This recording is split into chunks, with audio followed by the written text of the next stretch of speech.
Welcome back, Marvel Future Fighters. Trippy Cakes here. It's been about a week since the last video, so I figured it was time to put one out. I wasn't sure what I was going to do because I did still have a couple reviews that I wanted to do. But I was online and I stumbled across this article on GameSpot.com, and basically what the article was saying is Apple now requires the App Store games to disclose loot box odds. Now this is a very, very big thing, no matter what way you look at it, whether you actually invest in the loot boxes or not, and this is a big thing for Netmarble when it comes to iOS users. Now, the great thing about this is you will actually see what your chances of getting an item are when you're doing these, like gear rolls and all that other kind of stuff. Because I have seen videos where people have blown, shit, man, 50,000 crystals, stuff like that, on, trying to get a CTP out of these things and end up with not what they looked for, not even one, so it kind of makes you wonder what the odds are. And mathematically, the way I would figure it is that you would take 100% chance of getting something right, and then you would divide that 100% into every possible option that you would get. And then that just kind of depends on what the item is exactly.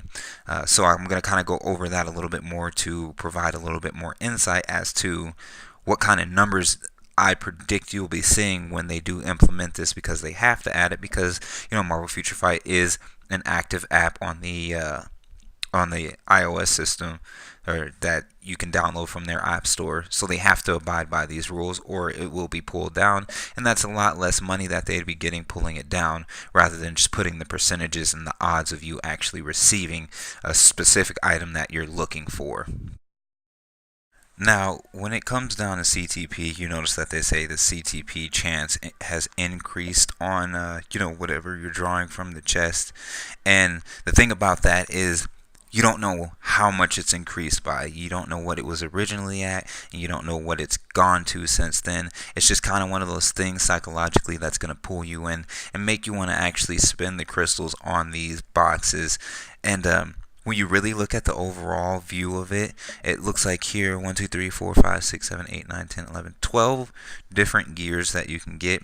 But you have to think about this. There are multiple things that a good handful of these actual obelisks can be, like the non-CTPs. Those things can range from anywhere from max HP to something like poison resist. So it is a lot more than they make it seem like is going to come out of this chest. There are probably at least I want to say over 100 variations of each one that you can get from here, just because there are so many different things that each individual gear can have, like fire resist alone, the different combinations of fire resist, the different combinations of poison damage. It really is a very big possibility of different shit that you can get, so when it looks like it's only that you can draw, it is a lot more. The same thing goes for comic cards. Right now, all premium cards have an increased chance. Again, we don't know what percentage it was before and what it's gone to. I mean, for all we know, it could have been a 0.1% chance to get one of these premium cards, and then that could just go up to a 0.5% chance. Since they don't have those numbers out, you never know exactly what your odds are. You just know that, oh, well, you have a better chance now than before, but who's to say that you don't really have much of a chance to begin with? And this isn't even all of the different cards. Each individual card that's not premium can go from anywhere from, your regular gray card all the way to a mythic version of the card. And that's for each individual one on top of the premium cards. Some of them seem to have a higher rate. I've noticed, because I've done this a few times, there are a couple cards that I see a lot more often than other ones, and that is at all different rank qualities. So overall, having these percentages is it's a little bit of an eye opener, and I think that it might lose Netmarble some money when people see what the odds of them actually getting something are. Because you got to think of it like playing the lottery. A lot of people don't play the lottery because they know it's like a 1 in a billion chance to win, so they're like, why spend the money on that? And then some people are optimistic and like, well, at least there's a chance. I'm not saying that I know what the percentages of what they could get are, but I'm curious to see as to what it is we're fighting against here when we go and we spend the money to try and pull something. And this is just a mobile game. It is a great game, yes, but it is just a mobile game. There is no physical copy of Marvel Future Fight. You can't save this data and upload it on your fucking, on your PC or whatever using BlueStacks or anything like that and play offline. It is literally when this game goes away, anything that you've put into it is gone. So that's why I think having percentages as low as this is not a good thing. What can you do? I don't want to say I'm complaining about it because that's part of the fun, but after a while, when you start thinking about how much money you spend on the game compared to what it's giving back to you as you spend the money, you really start to see the bigger picture. And it's like they can afford to increase the chances.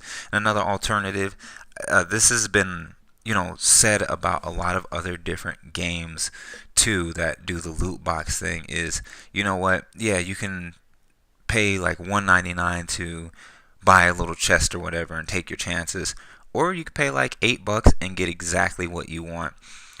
A lot of people will say, hey, that's pay to win, but the comic cards and CTP aren't going to make you better than somebody else. They really won't. It's the time and dedication that you put into it and how you build your characters. Your knowledge of the game is a far greater impact than just slapping a CTP on somebody. So I feel like we're getting gimped on the money aspect when it comes to what we're receiving. I would be perfectly fine with paying a specific amount of crystals for CTP, just like we do uniforms. Paying a certain amount of crystals does not ensure that you're going to get the best quality of that CTP, but I'd rather have that for sure and keep re-rolling it or whatever until I got what I wanted on it, rather than work against unknown odds, if that makes any kind of sense whatsoever. So the same thing kind of goes with that premium hero chest or whatever shit that they pull with Anti-Man and Nova. I lucked out. I'm pretty sure I used all of my RNG getting both of those for the next like year and a half, but it would just be nice to not only know those odds but have a way around it for specific things like comic cards and the gears, or not, yeah, the comic cards and the CTPs. I don't think it would be a bad thing to say, hey, pay this many crystals and you'll get a CTP. Like, even if it's 1,500 crystals a CTP, or 1750, the same cost as like a Wolverine's uniform or something like that, and then have them on sale sometimes. They wouldn't make as much money as they make now because people are gambling the shit out of them, but I think it would be a good way to show a little bit of hey, we care, and this game is not just going to become a cash grab, because they already showed with the premium hero chest, hey, if that was the direction they were going to take, they already know the negative impact it would have. But like I said, CTPs don't make a very detrimental difference in the game, except for AB scores for specific characters with specific, that you use like cable or whatever. But I just think it wouldn't be bad to have it where you could flat out buy the one that you want, even if it doesn't come with that quality, and you still have to re-roll it because you're still putting in work and you're still going to farm risks for the cards to take the mythic to feed to the new card that you want to re-roll and try and get the stats that you want on it. But it's showing a little bit of improvement that no matter what, with loot boxes and stuff like that, you're always going to have companies that still care about the customer, because after a certain point of getting feeling cheated, it's going to impact the player and the company that the player is going hand in hand with. So I think it's great news to see that we will at least gain some knowledge It's better to know that you got shitty odds and exactly how shitty they are, rather than to think that their peak hours, like some people seem to believe with CTPs or comic cards, are like, oh, right near reset on Thursday is the best time to buy. You don't know that. I don't know that. I'm not saying you're wrong, but I can't say that you're right. Anyway, this has been Trippy Cakes. This has been a very, very interesting video to do.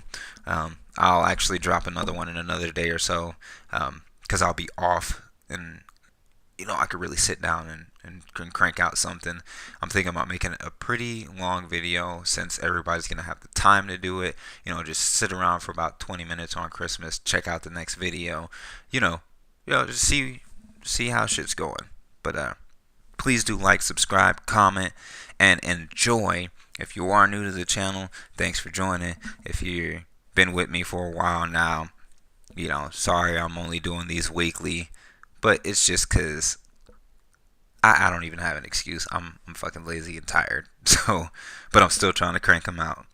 If you have any requests for any characters that you would like to get a review on, aside from the new characters, because I have those, I just haven't released them yet. But go ahead and comment below. Let me know who you want to see. I have most, everybody tier 2'd except for like those really garbage people, because if you ask for a Hawkeye review, it's going to be the shortest review in the history of reviews. Anyway, this has been Trippy Cakes. I've ranted for far too long. I'm out, and y'all have a good one. Happy holidays.